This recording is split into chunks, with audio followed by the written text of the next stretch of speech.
Today, I want to talk about a shift, not from equity to debt, not from India to global markets, but something far more fundamental.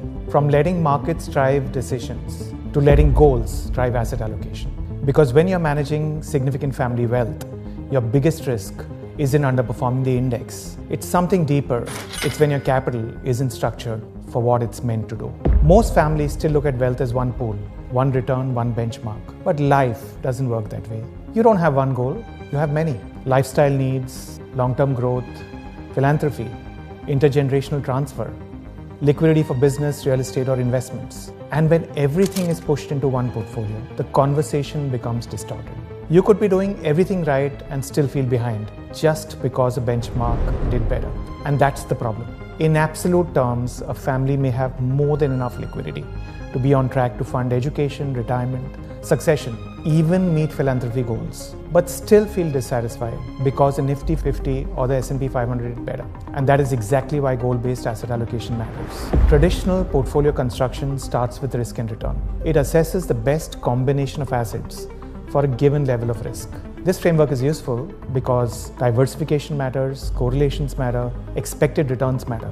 But for family wealth, this framework has limitations. Well, because it assumes capital has one common purpose. But family wealth is not solving one problem, it's solving many, all at the same time. Some money needs certainty, some needs growth, some needs flexibility. Some wealth is for today, for the current generation. And once you see wealth this way, you stop asking, what is the optimal portfolio?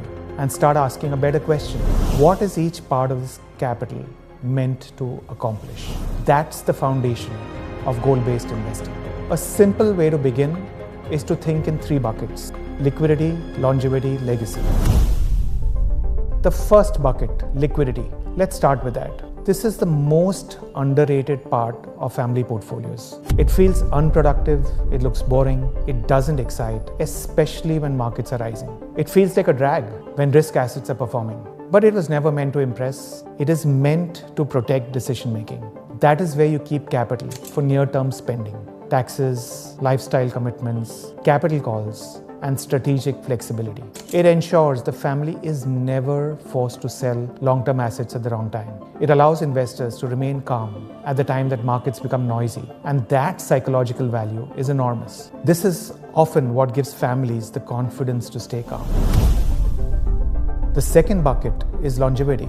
This is capital meant to support long-term financial life. Not the next 6 months, not the next year, but the next decade, or maybe multiple decades. Inflation is the quiet adversary, and that is why inflation protection is key. This is where a diversified mix of growth-oriented assets comes into play. Public equities, selected fixed income, real assets, carefully sized private credit, international diversification. This part of the portfolio is solving for long duration purchasing power. Its job is not maximum return at any cost. Its job is to help the family sustain its standard of living and independence over time.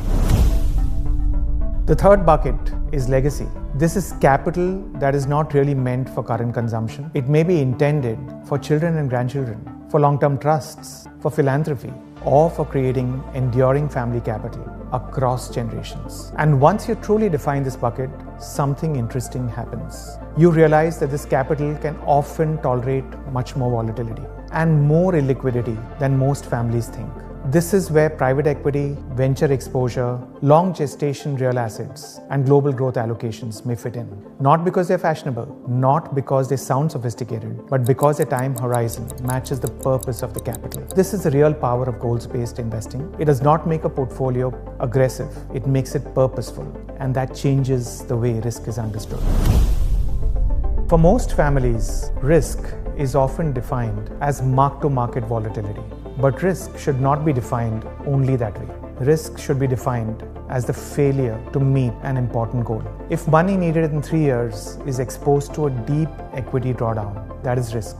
If long-term wealth is kept too conservatively and fails to outpace inflation, that is also risk. If illiquid investments are funded without enough liquidity elsewhere, that is risk. If the family does not have clarity on what capital is meant for, that too is risk. So the real question is not how much volatility can we tolerate. A more useful question is where can we afford volatility and where can we not.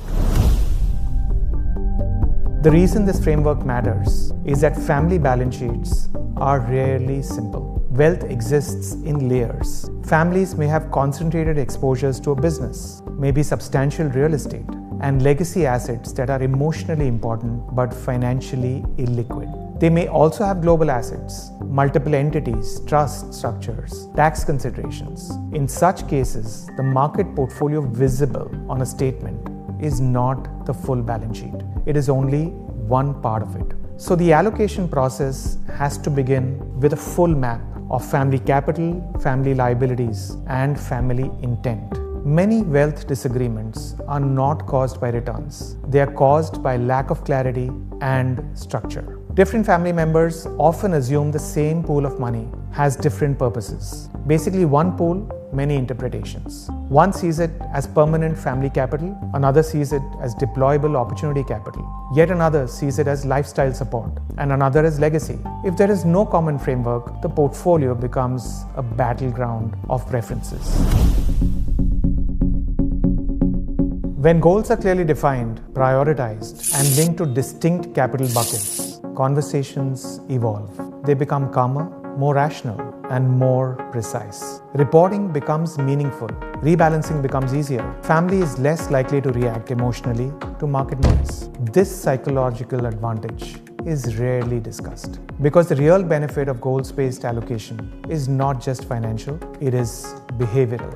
When markets decline, structured families respond differently. They understand which part of their wealth is impacted and, more importantly, whether it truly matters. A decline in the legacy bucket may feel uncomfortable, but it is not a threat to lifestyle when liquidity remains intact and longevity capital is thoughtfully diversified.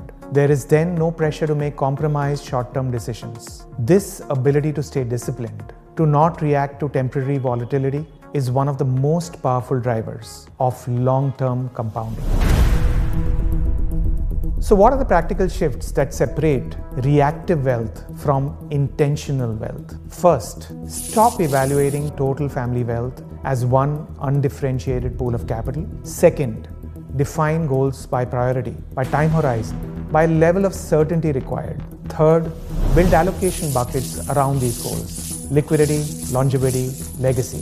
Fourth, allow illiquidity only where time allows it.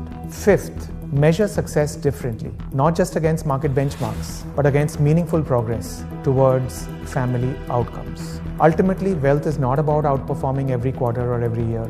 It is about enabling a lifestyle, preserving flexibility, protecting dignity, ensuring continuity, and transferring value along with assets. The smartest portfolios are not built around quarterly noise. They're built around long-term family intent across years, decades, generations. That is the true horizon of wealth. And that's why goal-driven asset allocation matters. When goals are clear, allocations become clearer. When allocation improves, behavior follows. And when behavior improves, the probability of preserving and compounding family wealth rises meaningfully over time. In the end, enduring wealth is not built on reaction. It is built on clarity, discipline, and purpose. Help others by sharing this, and don't forget to like, share, and subscribe to PlanAhead Wealth Advisors. Disclaimers: investment in securities market are subject to market risks. Read all the related documents carefully before investing.